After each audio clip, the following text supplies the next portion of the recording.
Brett Garsed, great to have you here at noise11.com.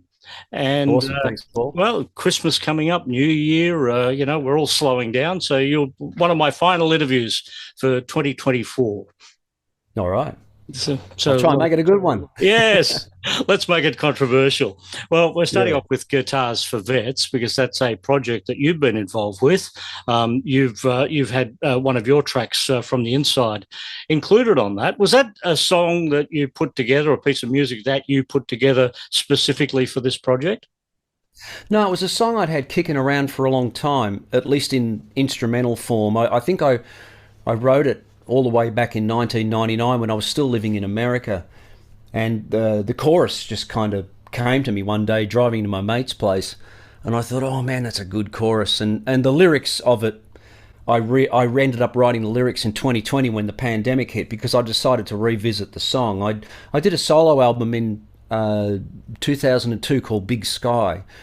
And Rick Fiorabracci played bass and Toss Panos played drums on it. And I did have Rick and Toss track that song just instrumentally with the hopes that I might be able to get it done in time to include on the album, but it never happened. So it just sort of sat on the back burner.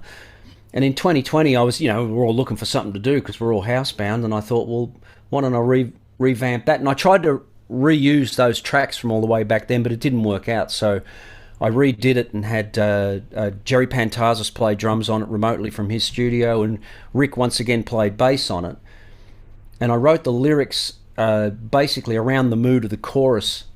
And I just remembered what I was going through at that time in America, which was nothing good. It was a terrible time for me, and both mentally and career-wise. And I wanted the lyrics to reflect that struggle and the potential danger of being in that headspace and the bad decisions you can make. But I also wanted the song to go through that and then in the last verse come out the other side, because I love my life now. I couldn't be happier. And it just showed me that no matter where you're at somewhere, there is something better on the other side if you just hang in there. And I wanted those lyrics to reflect that. So in the end, when we were doing the Guitars for Vets sessions for Second Tour, which is their second album, Lee Bradshaw, the producer and keyboard player and who also sang War Is Over on the album, he said they were looking for a 10th song and they couldn't really seem to find anything. And I said, would Dave be interested in this? So we played it to Dave Cox and he loved it. And I was just so honoured to have it included. I mean, what a wonderful project to be a part of, to think it might do some good. So we had Craig Newman replay the bass just so we had that consistency throughout the album. But Jerry was already playing drums on it, and Lee did this fantastic string arrangement for it. And at first I thought he was just going to do it on keyboards, but he said, oh mate, no, it's got to have the real thing on it. So we got this orchestra in Budapest to do it. So my wife and daughter and I sat in our lounge room here and watched an orchestra in Budapest over Zoom track my song. It was crazy. So and then he had the three wonderful backing singers that he grabbed for the album do just some amazing stuff on it. I couldn't be happier with it. Well, Craig and Jerry, they've worked with you over a long period of time. I think they were both on the Dark Matter album you did in 2011, weren't they? Yeah, absolutely. Yeah, I've done so many gigs with Craig and Jerry over the years, and Jerry played all the drums on Dark Matter, and Rick Fiorabracci produced and played bass on most of the tracks. But I thought I've got to get Craig on here, so I cooked up an idea to have Craig play on the last track, which is called Enigma, and Craig played the bass part beautifully, and then Rick took a solo on it. So it was great. It was that last song was a bass fest. So the whole Guitar for Veterans Australia, how did you get involved with it? Well, Lee was brought on to produce this album, the second tour album, and he grabbed myself, Troy Downward to play guitar as well. Troy did some beautiful stuff on the album, and Craig Newman on bass, Jerry on drums, and Lee played keys, and we just decided to get together out at Dave Carr's studio about this time last year and did 2 days of tracking and did most of the album then, and Dave did the most beautiful job of mixing it. And what a wonderful project to be a part of. At first it just started off as like, oh, Lee needs me for a session. And then when I found more about it, how it's all the proceeds are going to provide music therapy for vets that are struggling, I just couldn't think of a better thing to offer my time to, and let alone offer a song to. It was just wonderful. It's a great lineup of people in there too. Aaron Shembry, Normie Rowe, Russell Morris in there, as well as everyone you've just spoken about. Then, um, it's when you listen to it as an album, it actually makes a really good listening experience, doesn't it? It's beautifully done. Like we all played our hearts out on it, and like I said, Dave Carr did the most wonderful job of mixing it. I mean, it's a world class mix, so you could absolutely put it up against almost anything and it'd fit right in there. So it's something everyone should be well proud of. And I really hope, like thanks to people like yourself, I hope the word gets out there and people not only get to experience some great music, but knowing that if they purchase it from the Guitars for Vets website or from their Bandcamp site, they're donating to a wonderful cause. Their money is being well directed to people that need it. Yeah. Well, you, like me, are one of these old codgers. It goes way back to the Absolutely. 80s. Lucky to still be I here. go back to the 70s. I predate. Oh, me too. I'm right there with you. So. Okay. All right. Well, let's talk about Whispering Jack. That was sort of when you fell into the Farnham camp, wasn't it? Yeah, well, it's when got to become a professional musician and stopped being a plumber. So thanks to John, I was saved by a fellow plumber. So yeah, I sent out some tapes in, I think it was around mid-85, and some tapes, and I was featured in a Guitar Player magazine interview. It wasn't an interview, it was a column they had called Spotlight, where they'd feature three people out of just thousands of cassettes that people would send in, and they choose three people to put in the magazine, and they put your contact info and all that sort of stuff. And I remember looking at it and thinking, well, I've never seen an Australian in here. So sent my tape in and they put me in there, which was great. And I thought, oh, good, now I've got a resume, because I spent 10 years in the same cover band with my cousins. I mean, I had never done a professional gig of any kind. We were just mucking around here playing in Castlemaine and Bendigo and places like that. And luckily, one of those tapes found its way to Glenn Wheatley, and he's pretty much the only person that responded. And I've still got his wonderful letter in a frame on the wall down there with, "Dear Brett, I just got your tape, please call me." And I looked at it and thought, this has got to be a good one. I mean, they're either that short telling you they never want to hear from you again, but if they're that short saying they want you to call them, it's got to be good. And he said that John Farnham wanted to do a tour in late 85, and John was still in Little River Band at the time, but he liked to go out and just do some pub tours, keep his chops up and have some fun. And he wondered if I'd like to do it. And John was someone I'd been aware of for decades. And thanks to the Net album by Little River Band, I had this renewed fascination with him. And I also got to see him in the early 80s at Bathurst when my friends and I went to the car race and LRB played there. And I was just blown away by him. I mean, always loved LRB and was blown away by them too, but John was just a force of nature. I mean, I'd never seen or heard anything like it, not live. And so then I went out and did this tour with him, and just, I mean, you couldn't find a better human being to work for. And just when I saw him on stage and the way he worked a crowd and the power of that voice, I just went, this is a singular artist right here. I just couldn't believe I was lucky enough to be standing there and had the best seat in the house, really. Well, the funny thing was that, like there was some success with the Uncovered album, which is basically a album of Graham Gable songs sung by John, which I assume would have almost been like the audition for him going into the Little River Band, because he proved with Uncovered he could sing Graham Gable songs. The short time with Little River Band, and then Whispering Jack. Now, there were no expectations for Whispering Jack. No one had any idea what was about to happen when that record was released. Did you have any inkling while you were recording it that it was going to be this massive thing that would basically become one of the most important parts of Australian music culture? Yeah, I mean, I had no idea, because I was naive to the workings of the industry. And even if you go back to Uncovered and John's arrangement of Help, that is his arrangement, and we were playing that in subsequent gigs. And when he sat down at the piano and played it, I looked at it and went, yeah, this is John's. He did this. No one showed him how to do this. This is his baby. And then when we came to do the rehearsals for that first tour before the Whispering Jack album in 85, I remember I turned up at the rehearsal room, and I was driving a reasonably modern Mazda 626, and John turned up in his 626, and it was much older and more dilapidated than mine. And I remember I looked at it and went, there's my first lesson in show business right there. It's like, based on the man's talent, he should have been turning up in a limo.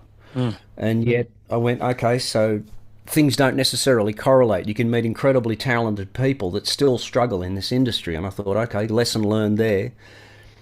And then also when I did the tour with him, and then when I was told that we were going to do the album, I was telling people with great excitement, like, I'm doing an album with John Farnham, can you believe it? I'm going to get to play on it. And people were sort of dismissive of it. They were like, oh, yeah, whatever, you know. And some people even sort of made comments like, well, you know, he's a great singer and all, but really, I mean, what are the odds? And I was going, what are you talking about? Like they were sort of more concerned with image and pop culture and all the rest of it. And I thought, just listen to the guy sing, will you? And that was my attitude through the whole process. I just kept working on the album and thinking, this is fantastic. I've never heard anything like this before, to be honest. Not even coming out of Europe or America. Like, it was what Ross and David and John put together, the concept of going that way with the entire album. And it was so unique. And I sort of didn't have any doubt in my mind it was going to be massive. But it wasn't until I saw the documentary that came out that I learned that it was touch and go as to whether anyone would even play the songs, just based on the fact that it was John. And that one wonderful lady, I can't remember her name, but I did get to meet her. Yeah, she pushed it through, and the general public made it a hit. That's what I love about it, is that the people heard the song, You're the Voice, and they made the rest of Whispering Jack a hit. It wasn't down to marketing or trickery, just punters hearing music, saying, we like it, we're going to buy it. You can't get any better than that. And you couldn't find a more deserving person than John for that kind of success. It's a fairy tale story, and it's beautiful. But you must have had more confidence when you went in for Age of Reason, because, you know, we've now proven that we can do this. Age of Reason was one of those ones you knew was going to be a hit. Well, I think John did talk about it in his book. I just listened to his audio book, and there was added confidence because you're on the back of a big record, but then there's the worry that I've got to follow this. He had to follow it. So he had to make sure he released something that could stand on the shoulders of Whispering Jack and continue that. It's always that thing. I remember hearing this fantastic quote from Billy Joel, and he said, you've got your whole life to write your first album and about a year to write your second one. And I think what he was saying was, if your first album's a hit, you're going to be out there working it so hard. You better have a stockpile of songs, because you'll be writing them in hotels and airports and dressing rooms. And yeah, it's an amazing thing. And I think that's where John was at too. He was like, well, we're going to have to hustle. We have to get in there, get this done, and it's got to be great to follow Whispering Jack. But luckily they worked so hard on that. We all worked hard on that record, but yeah, the onus was once again on the shoulders of John and Ross and David, and boy, did they pull it off. It's a great record. Yeah. So that was followed up with Chain Reaction. There was a live album, Full House. Then there was Romeo's Heart, but there was a gap in between. You weren't on then again because you were in America being a rock star at that point. I defected to America. Yeah, it was, and I look back on it with not with mixed feelings for the experience, because all the people I worked with, they're all the band members in Nelson. They're still dear friends to this day, and made so many wonderful friends over there. And my experience there with the people was wonderful. It just career-wise, it was a bit rough, and financially, it was pretty much a nightmare. But I certainly don't regret those experiences. And to be honest, I did need to go there and do that and go through all that for the decade plus I was there to kind of grow up a bit. I was very much the naive kid from the bush, and I didn't really know much about anything really. I was sort of flying blind a lot, and John would know that. He would know that. I think that's why he was somewhat okay with me doing it, because I think he knew I needed to grow up too, and that was the place to do it. But yeah, I was really. I look back on the Chain Reaction tour and how massive it was, and I really am gutted that I wasn't there to do it. But it did work out perfectly, because Southern Sons were the opening act, because they were also a Wheatley act, and then Jack and Phil got up and played guitar with John, and Phil wrote a lot of those songs, co-wrote a lot of those songs with Ross and John for Chain Reaction anyway. So it was sort of quite perfect that they were there, and I thought, well, I had to have this unique experience in America, and I can just look back with a mixture of happiness and sadness that I'm glad it was a huge success for John, but I'm sad I wasn't there. Mm. Well, joining Nelson, Matthew and Gunnar Nelson, were you familiar with the legacy and the history? The sons of Ricky Nelson, grandchildren of Ozzie and Harriet Nelson. Did you know who they were when you went in to become part of Nelson? I didn't. I remember seeing Matt and Gunnar on Hey Hey It's Saturday for a brief minute, and they were really funny. And you couldn't really take your eyes off them with the long blonde hair and everything. And but it was kind of good in a way because what I knew of Rick Nelson, their father, was that he was a musician. I didn't even really know that he was a part of the TV show The Nelsons. I knew nothing of Ozzie and Harriet, and I knew nothing of the magnitude of that legacy over there. So when I met Matt and Gunnar, I was going in just meeting them as two musicians, and once I heard their demos, I just went, well, these are hit songs, and they were hit songs. I mean, we had a national #1 single. I mean, with Love and Affection, there's not too many Australians that could sort of put their hand up in a room and say, well, I played on a national #1 single in America. But I can say that, and I think the album ended up doing either 3 or 5 million. It was a big record. Mm. And the funniest thing was we did go and hang out with their grandmother Harriet quite often, and it was just typical me. I was just, oh, g'day Harriet, how you going? You know, Matt and Gunnar's grandma, you know. And then one night, their then manager Larry Moser and his wife was a insane fan of the Ozzie and Harriet show and the Nelsons in general. We sat there and watched this documentary with her, and it was all about Rick Nelson. And I was just sort of sitting there going, wow, this is quite the family. Like, I had no idea. Matt and Gunnar didn't They were really go television. on that much. Absolutely, like it, and I came to realise people would use that as a reference, wouldn't they, for the ideal family? They'd say, well, it's not exactly Ozzie and Harriet, or it's not the Nelsons, and but Matt and Gunnar were great in that way because they were musos. They were just focused on their career and getting that done. They didn't walk around advertising that they were Rick's sons or anything like that. So I never really thought about it too much. I mainly just thought about the band and what we were doing. Can't Live Without Your Love and Affection was a massive hit in Australia. I remember I would have been at 2WL Wollongong when that song came out. It would have been sent to us as a vinyl record. We would have actually played the vinyl when radio stations still had turntables. Right. But that was massive, not only here, but in America. When you say the album sold 5-6 million copies, that would have to be more than Whispering Jack, wouldn't it? Well, I suppose so, because especially in America, you're talking about a much larger population to sell to. If John had been an American artist and had released Whispering Jack there, he would have sold 40 million copies. So proportionately speaking, yeah, Whispering Jack's up there with Thriller. I mean, as far as the number of units, proportionately speaking to the per capita.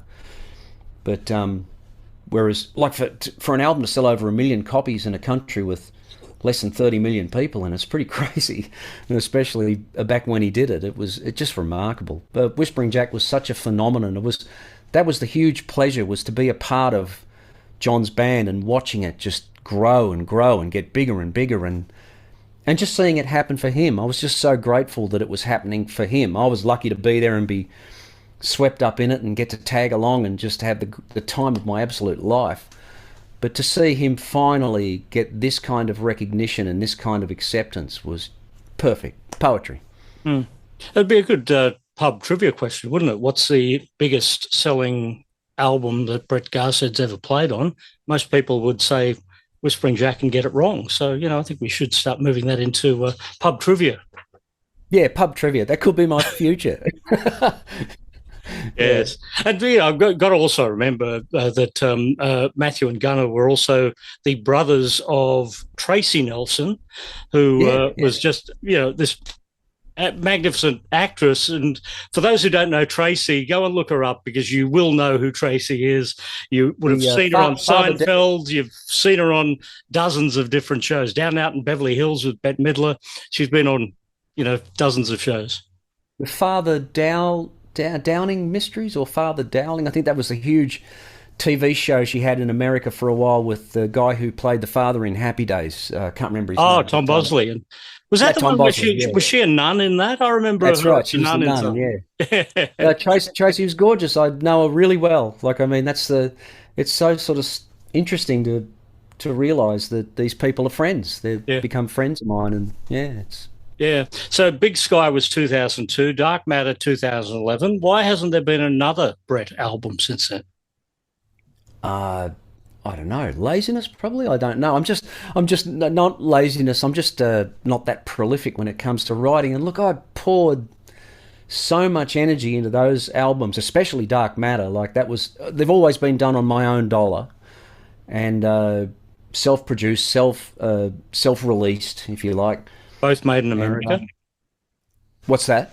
Both made in America. No, only Big Sky was done in America, but Dark Matter was done here in Oh, Australia.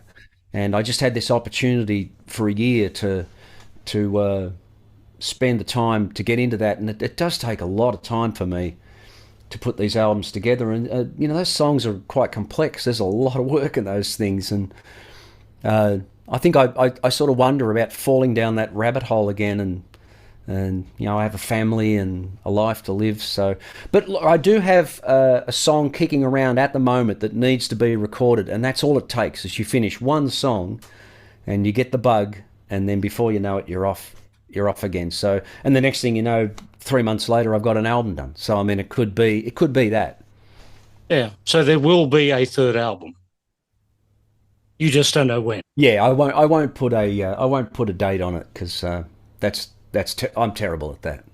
Brett Garsed said the Chinese democracy, the Guns N' Roses of Australian music. Yeah, yeah, decades between releases. Yeah. Yeah.